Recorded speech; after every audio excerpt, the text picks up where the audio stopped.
Welcome to the Y on Earth Community Stewardship and Sustainability podcast series. Today, we have the opportunity to visit with Thea Maria Carlson. Hi, Thea. Hi. How you doing? I'm doing well today. Beautiful afternoon here. Wonderful, wonderful.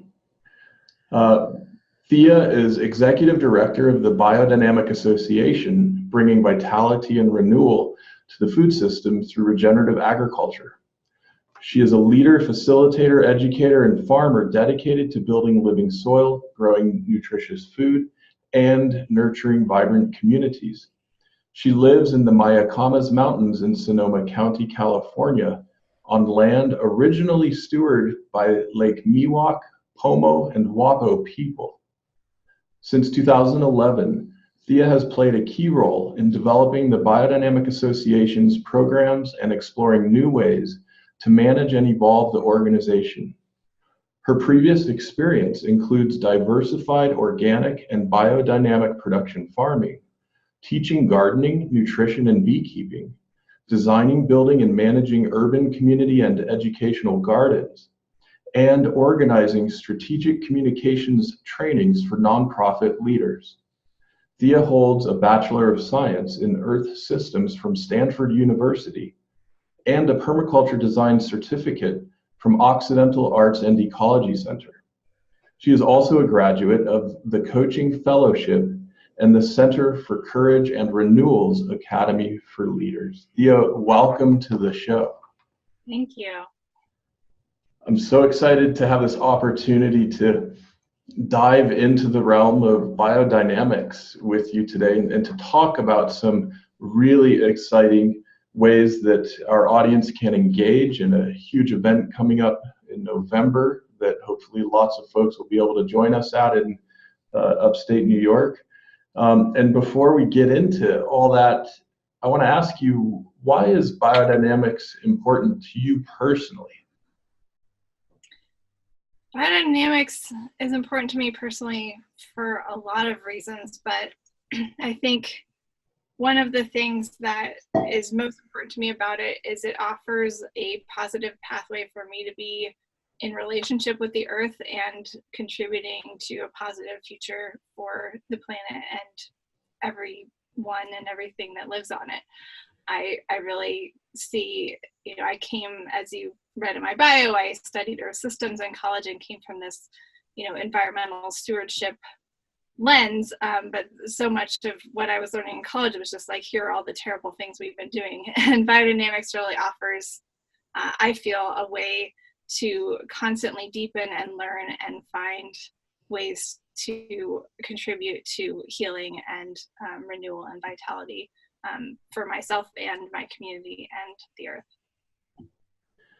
Now, I know that a lot of our audience, in fact, a growing number of folks in our audience are familiar with biodynamics, and this is part of the work we're doing in our community mobilization efforts through the Y on Earth community. That said, I imagine some of our audience may be new to biodynamics, and so I was hoping you might be able to explain for those of us not yet familiar, what is biodynamics? What are we talking about? Yeah, absolutely. So biodynamics is a holistic and ecological and ethical approach to agriculture and land stewardship. And that's everything from your small backyard garden to managing land that's thousands of acres. And it's practiced all over the world. It started in Europe in the 1920s and has been brought to every continent. It can be practiced in every climate and every scale. And it's really based on this idea of nurturing each farm or garden as a living organism and creating a self-sustaining whole that generates abundance for the people and also helps to bring health and healing to the land. So each farm and garden as a living organism, I know that can mean that the compost pile has a particular function similar to an organ in our body having a particular function. Can you expand on that and just kind of unpack what that means for you at your location with your farm? Yeah, absolutely. So one of the things we actually talk about is the farm individuality, which farm can be defined in different ways. So it's like every piece of land that we're in relationship to has a unique way that it wants to express itself in the world. And our job as farmers and gardeners and land stewards is to listen to what does that want to be and co-create that with the land. So where I live on 400 acres that's an intentional community. So I'm co-stewarding land with 30 people. And we're each contributing different parts to that land, but the core of our kind of gardening farming activities is about 13 acres of that land. The rest is mostly forested, but we're stewarding the whole thing as a whole. So we have goats in there eating branches from the trees that are outside the pasture, and then we have their bedding and manure goes into the compost, which then after it's composted goes onto our vegetable bed. So we're really working to integrate all the different elements, the forest, the water. We're doing a lot with water management, trying to be as self-sufficient as possible. We are self-sufficient, within the hydrological cycle on water, but really paying attention to how much water we are using. Is that the amount of water that the land wants to give us? And how do we both find ways that we can capture more water that's coming out of the sky, and then we can use that more efficiently. So the nutrient cycles, the water cycles, all of that we're trying to integrate into a whole that is self-sustaining, where we're minimizing what we need to bring in from the outside in order to grow our food. That's so beautiful. I want to visit sometime. It sounds wonderful. So I know, in my studies on Rudolf Steiner, who first articulated and promulgated the biodynamic approaches to farming and land stewardship, I was really struck to learn that he had done a very deep and intensive study on human anatomy before talking about the biodynamic side of things with farming and soil, etc. And I love that there's this specific mapping between the human organs and the different locations and localities of a farm landscape. Mm-hmm. And compost itself is in a sense really a central organ to the entire functioning of the place, right? Absolutely. Yeah, there's an image that Steiner gave in the agriculture course. I mean, he was very much a Renaissance man, and the agriculture course was one of the last things he did. So he'd already done work in medicine and education, in the sciences, and he also did quite a bit of study of medicinal herbs as well as the human body. So all of that is brought into biodynamics. But yeah, so the compost is just this amazing tool for, I would say it's kind of like a living alchemical process that you're creating with the compost. And the compost itself can even be seen as a living being, just as we understand more and more in our bodies, there's all these different life forms that make up our body. It's not just like one organism, our mitochondria are kind of, in some ways, they're their own organism. So it's the same within a farm or garden organism. And so it's how do we create a compost pile that's not just like a bunch of stuff thrown together, but it's actually a being. And the biodynamic preparations, which we put into the compost pile and also around the compost pile, those help create that compost into a living entity. So we're taking our plant residues, our animal manures, anything that was living but isn't no longer useful in its current form, we're taking that and transforming it into this wonderful medicine and fertility for the land. It's so beautiful. I can't help but smiling hearing you articulate this, because one of the deep senses I have as I get more engaged with biodynamics in particular is that it as a field, as a discipline, as a practice, has incorporated into it so many different realms of knowledge, areas of technical expertise, etc. For instance, the integration of the herbal medicine piece. And it strikes me that as we get more and more tuned in to what's actually happening in the biology of a biodynamic compost pile, a biodynamic farm, or property, place, location, it also gives us great insights into taking even better care of our own bodies. And one of the things that's going on is we've got this microbiome, right? These communities of trillions, countless little tiny organisms in the compost, in the soil, in our bodies, in our skull cavities, affecting essentially our reality and experience of reality in a very literal sense. And I haven't encountered another system that seems to make those connections and suggest the opportunities that are there to really work co-creatively with natural forces to enhance life and vitality. And it seems that's what you're up to. Absolutely. Yeah, I think it touches on so many things and can be, I think, integrated with a lot of the other streams of knowledge and practice that each of us are having. I mean, one of the things that, in addition to what you mentioned, I think also there's more and more people who are interested in meditation and contemplative practice, and biodynamics incorporates that as well. So I think there's so many different areas that it touches on, from the microbiome and the scientific realm to the meditation, more spiritual realm. Absolutely. Well, I can't help but notice that you have a very beautiful backdrop today as we're recording this, and I see up on your bookshelf there that you have a poster with dandelion plant in that kind of classical botany way of conveying visually some of the different stages of the flowering and seeding and so forth. And of course, dandelions are one of the very special plants that Rudolf Steiner talks about, and that are utilized in making certain preparations. And I was hoping you might just share with our audience as a way to kind of indicate and gesture toward all these different preparations, what we end up doing with dandelion and how we incorporate that into the land medicine that we're working with. Sure. Yeah, dandelion is an amazing plant, and it's so interesting, especially in this country, because it's such a maligned plant. Also, you know, there's a whole book that I was reading that we had in our office at the Biodynamic Association when I was working in Milwaukee, all about the dandelion and how there were so many immigrants from Europe who the only seed that they brought were dandelion seeds because it was a food and a medicine.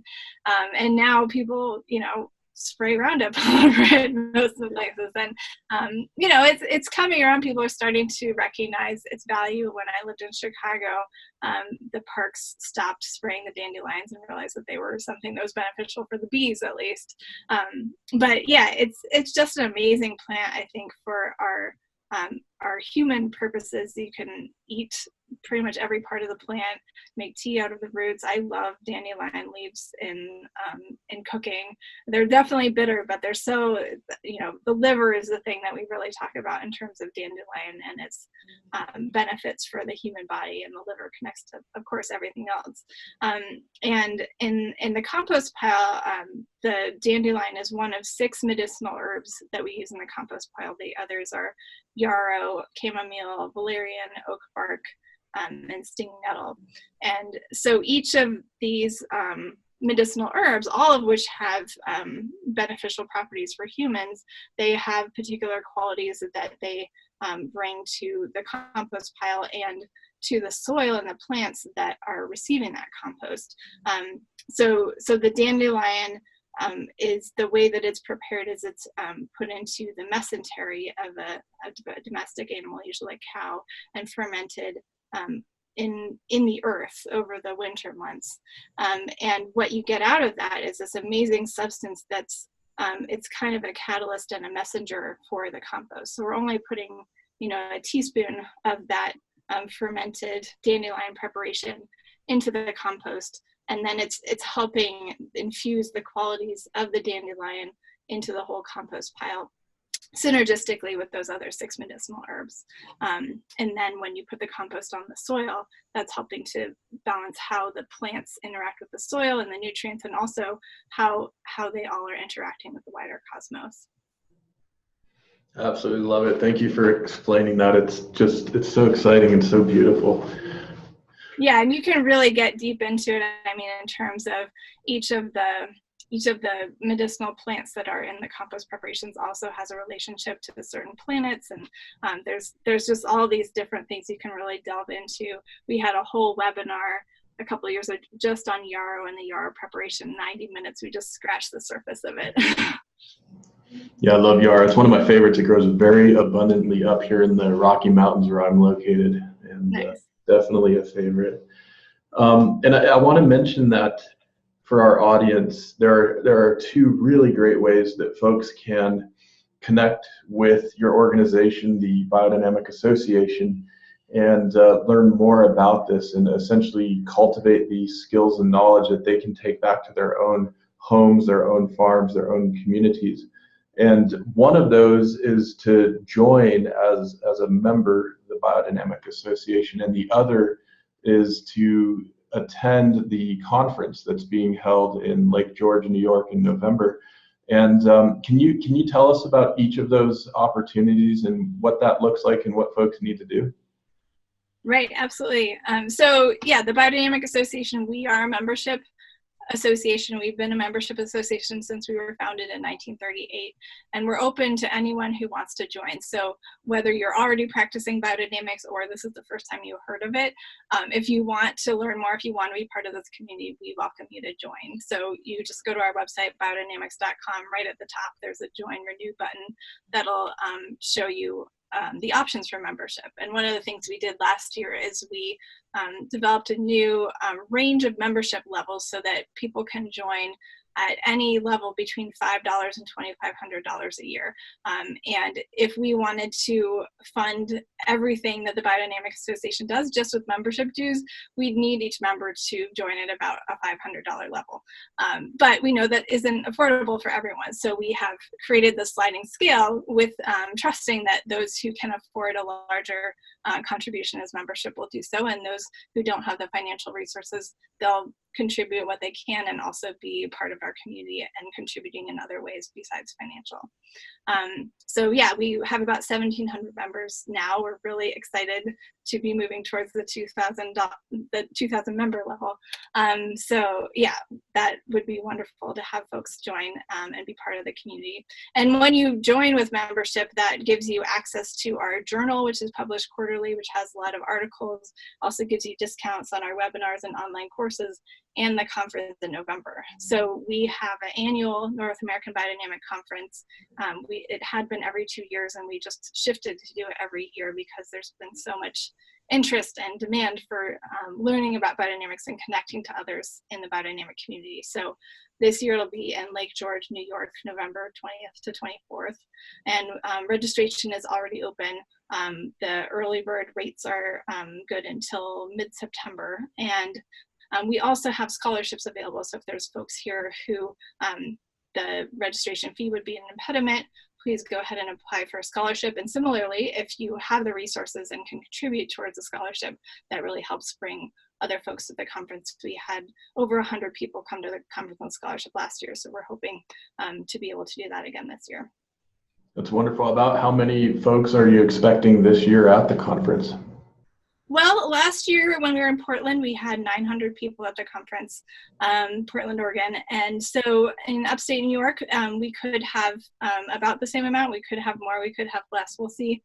But yeah, we've generally seen between the 700 to 900 person level, and we could fit 1,000 people if we have a lot of folks who want to come. I'm so excited. I'm really excited that the Wine Earth community has been invited to participate this year. I'll be there, and just can't wait to connect with so many folks in person who are helping to promulgate and spread this kind of healing work throughout our society.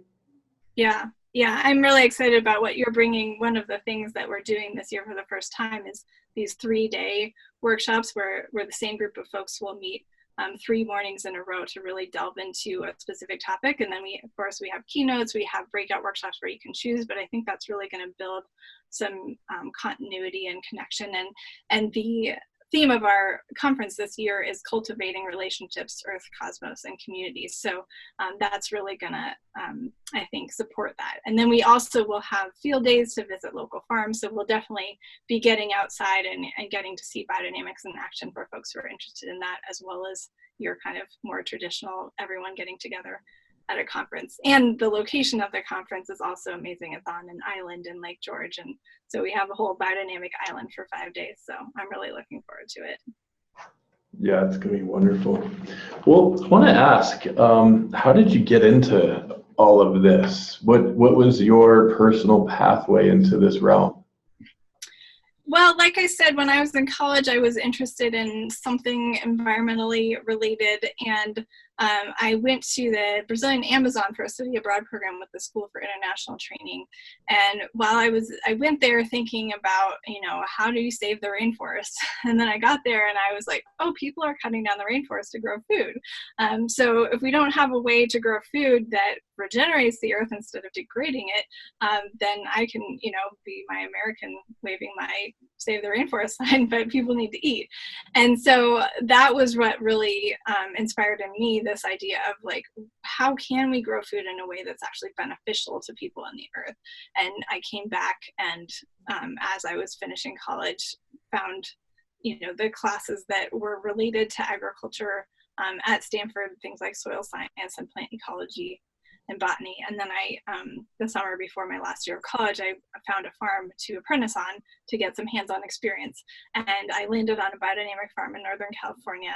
Mm-hmm. And so that was my first connection to biodynamics, was working with my mentor every day. We were probably working 12, 14, 16-hour days, and he would just talk to me all day about all sorts of things, including biodynamics. And then it took me a while before I was really that struck me as the thing I wanted to pursue. I also did a permaculture design certificate, as you mentioned in my bio.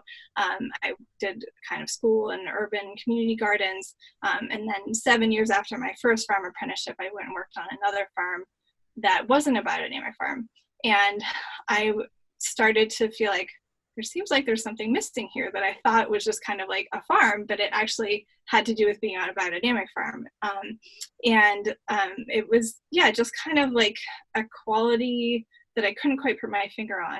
And then midway through this season on that second farm, we bought in some compost that came from a biodynamic farm, and we put the compost on the fields, and I was like, oh, it was just like the vegetables came alive and the soil came alive in a way that wasn't there before. And so that was when I was, okay, I really need to dedicate myself to biodynamics and learning more about it. And shortly after that was when I started working with Biodynamic Association. It's amazing. To me, it's a delight and a bit sometimes mystifying to attempt to convey to folks not yet familiar with biodynamics just how potent biodynamics can be. And recently, just within the last few weeks, some friends here in the Boulder area at this place called the Highland City Club, which is becoming one of our Y on Earth hubs here in Colorado, has on the property probably one of the oldest oak trees in the town of Boulder. And it's been struggling. It's been dropping a lot of leaves, having some issues. And so I got in touch with Pat Frazier, one of the practitioners here in Colorado, asked her what she thought we might do for it. And we did an application, actually two, one in the evening, one early the following morning. And within 2 days, the owner and proprietor of the place was absolutely astonished. He had noticed already the tree responding and not dropping nearly as many leaves. And he's a very skeptical kind of, I don't want to say typical, but perhaps traditional Western science skeptic kind of orientation in his thinking. And it's remarkable to see folks empirically experience how potent biodynamics can be. And I've seen this many times with folks applying the soil activation barrel compost preparations to their yards and seeing what that does in terms of the soil just becoming incredibly rich, dark, populations of earthworms noticeably increasing, etc. And I'm curious if you've developed any tools or languaging that helps you explain to folks who aren't yet familiar just how effective and potent this can be?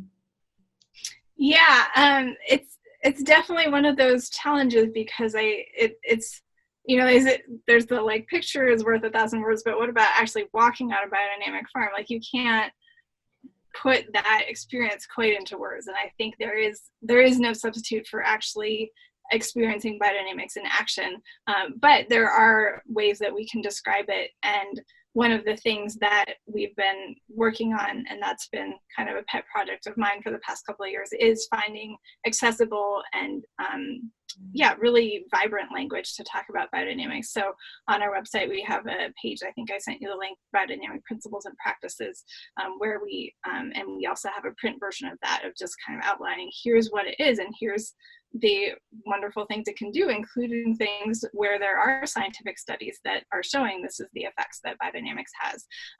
And I feel like science is in such an exciting state of evolution right now, where there's things that can be measured now that weren't measured a year ago. And so I think there's so much of that science that is catching up to what Rudolf Steiner was talking about almost 100 years ago. It's really amazing.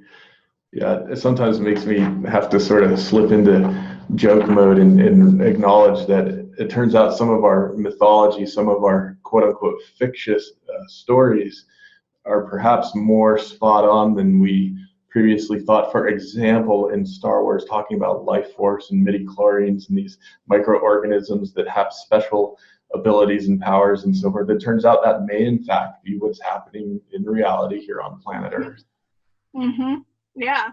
And I think to me, it's, because I had a pretty conventional scientific training, like finding that place of intersection between like learning more and more empirically, but also being open to all the stuff that we still don't know.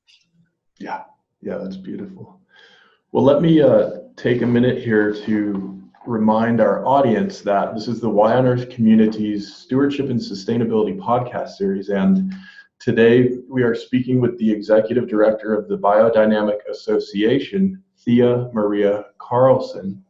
To get information about the biodynamics work being done in general, you can go to biodynamics.com.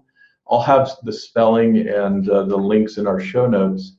And to get more information on the biodynamic conference that we've been talking about in November, you can go to biodynamics.com/conference. And the principles and practices that Thea just mentioned can be found at biodynamics.com/biodynamic-principles-and-practices. And there are webinars when you go to /webinars, and research references, etc. We'll put all this in the show notes. You can also connect with Thea and the Biodynamic Association team on Facebook. It's Biodynamics. On Instagram, it's Biodynamics BDA. And on Twitter, it's Biodynamic without the S.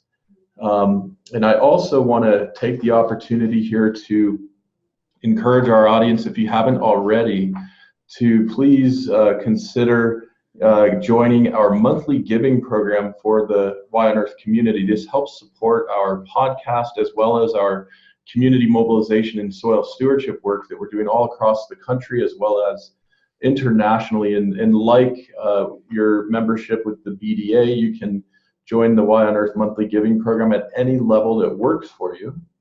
And when you do that, I'll also make sure you get an email with a special code so that you can download free copies of our ebook and audiobook resources. In fact, you can share the code with some of your friends so that they can get those resources as well. And many thanks to our existing monthly giving members.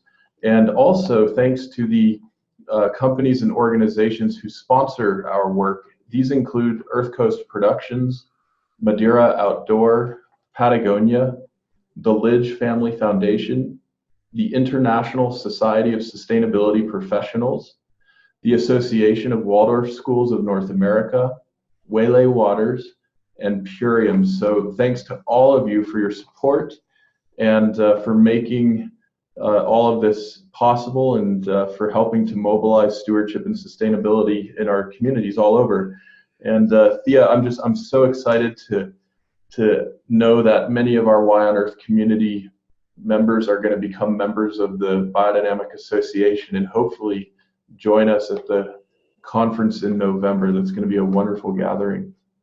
Absolutely. I'm excited about that too. It sounds like your members are doing wonderful things. It'll be great to have them connecting into the Biodynamic Association as well. Absolutely. I want to ask, you and I both share an understanding and I think a passion for how biodynamics can help bring healing and transformation to many of the challenges that we face. Health and nutrition, stress, anxiety, disconnection, and even climate change. And I would love to hear from your perspective what that means and how specifically each of us, as we engage with and help mobilize biodynamics, are able to help address some of these incredible systemic challenges that we're facing. Yeah, absolutely. I feel like, we all are aware of the challenges, and one of the things I love about biodynamics is it can contribute to many of them that I think are important.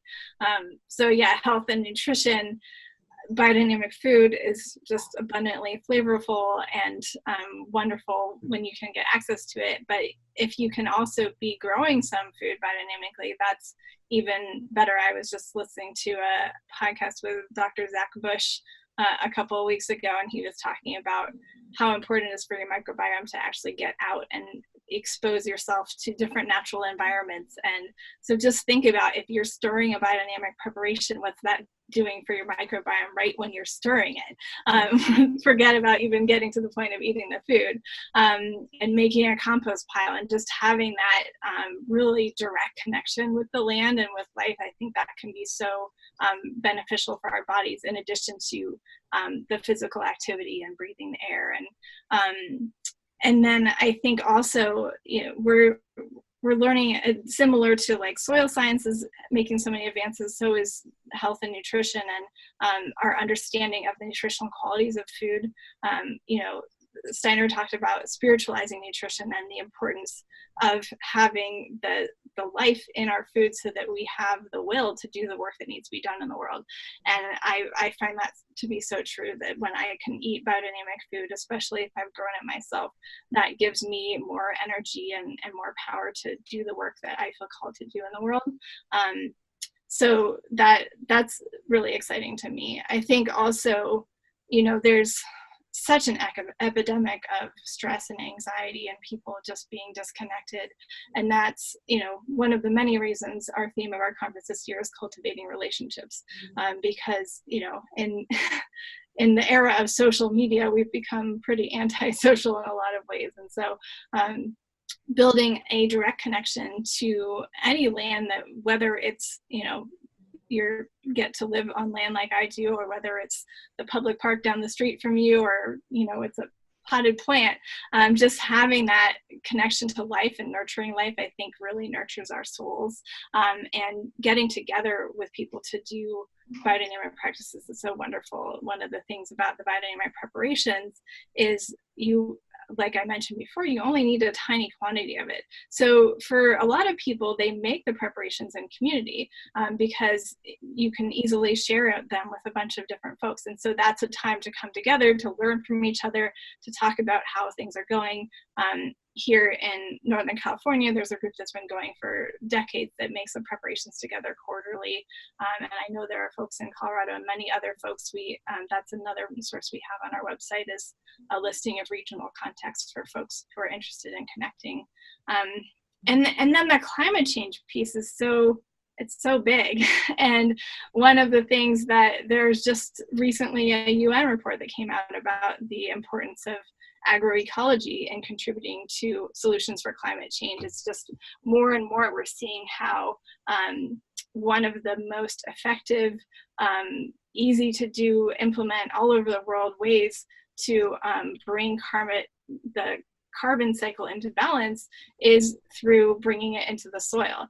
And the composting we were talking about, the use of the biodynamic preparations, that is increasing stable organic matter. And there's some really wonderful research that's starting to come out to really show that. It's something that I've been kind of connecting the dots on for a while. It's like, okay, well, this study shows this and this study shows this, but like there was just a study recently that Fetzer did in California where they actually looked at their conventional vineyards, their organic vineyards, and their biodynamic vineyards, and how much carbon was in each of them. And the organic had more than the conventional, and the biodynamic had more than the organic. So when we're using biodynamics, the preparations in combination with all the other good practices that are part of building a healthy, self-sustaining farm or garden organism, we are harnessing the power of the plants in the soil to bring that carbon out of the atmosphere, bring it into the living realm, which benefits our farms and gardens in terms of fertility for our plants, in terms of water retention, and then it's also benefiting our climate. Absolutely beautiful. I mean, I can't help but think toward the conclusion of Why on Earth, the book, there's this passage that says something like, we are asking so many questions and facing so many challenges, and it turns out the soil probably provides answers and solutions to virtually all of them. And it's biodynamics in particular, I think, that really unlocks the potential and the vibrancy, the vitality of what can happen in soil when it's really healthy and really vitalized. And just beautiful for our audience to hear how you are connecting all of those dots. Yeah, it's pretty exciting in the face of catastrophic climate change to feel like there's something practical we can do every day that's helping to bring more balance. Absolutely. This makes me think of something, and you're mentioning Fetzer actually kind of triggered the thought for me. Obviously, there's so much we can be doing in our own homes, our own gardens, our own neighborhoods, our own communities to grow at least some of our food and herbs. That said, for many of us, most of what we're consuming, we're purchasing. And those products are coming to us through supply chains and value chains that quite often reach all the way around the world.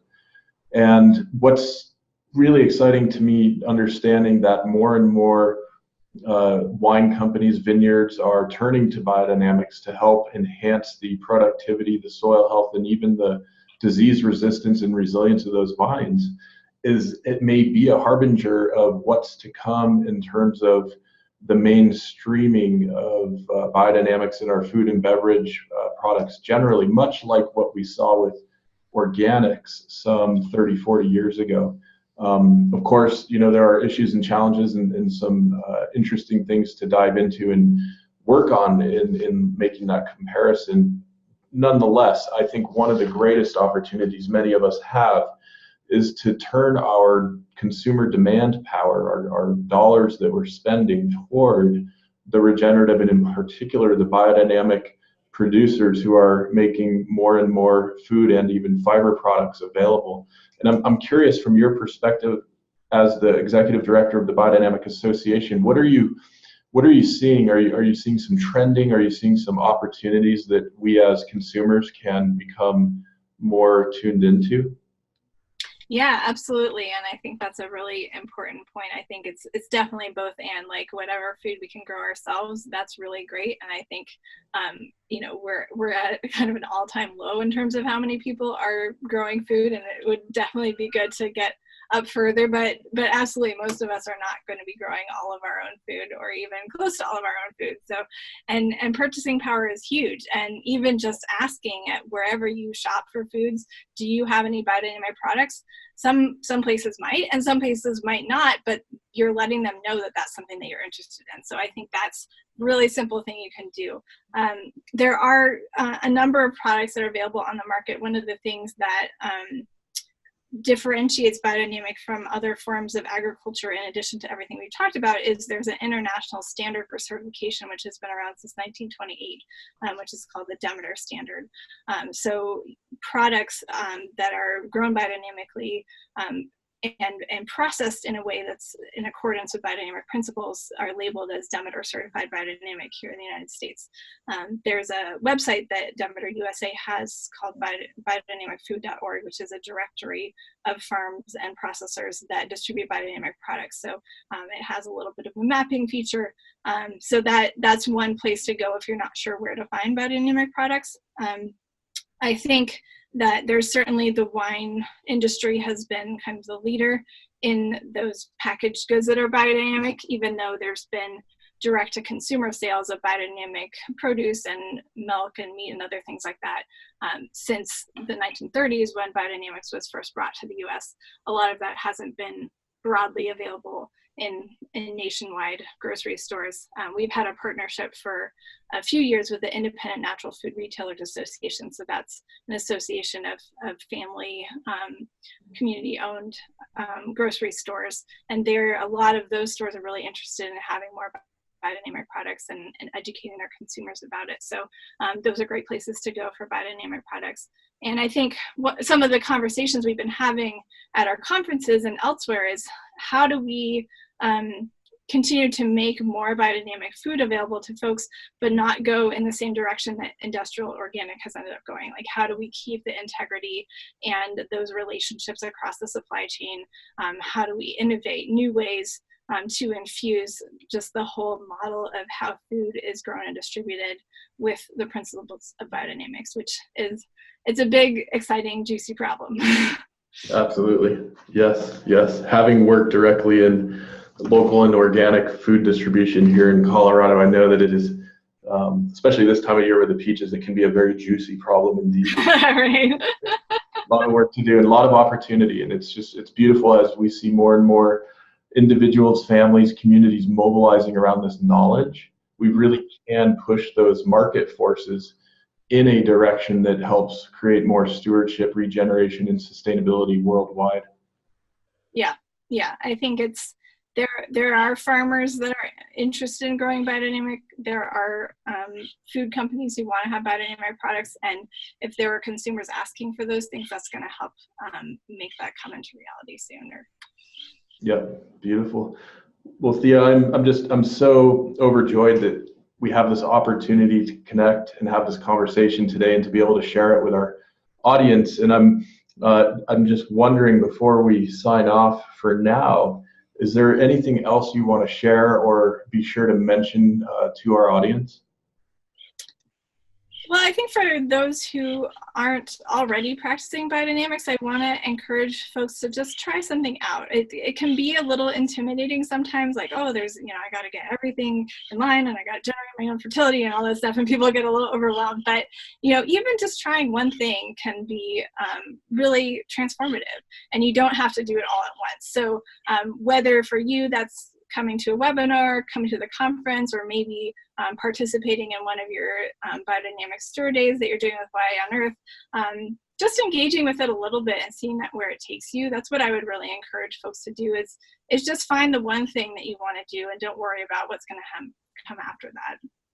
That's great, Thea. And I will make a quick plug. I'm sure Artem will appreciate that I do this. We are about to roll out a community mobilization kit, which basically provides folks a very easy kind of starting place to get this sort of thing underway in their own neighborhoods, communities, what have you. So there are lots of great resources, including from the Biodynamic Association.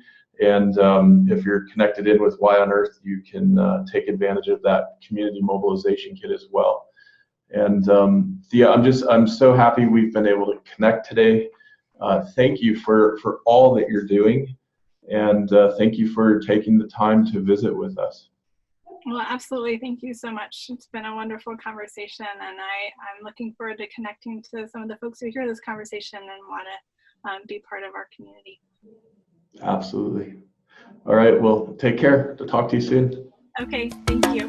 Bye-bye.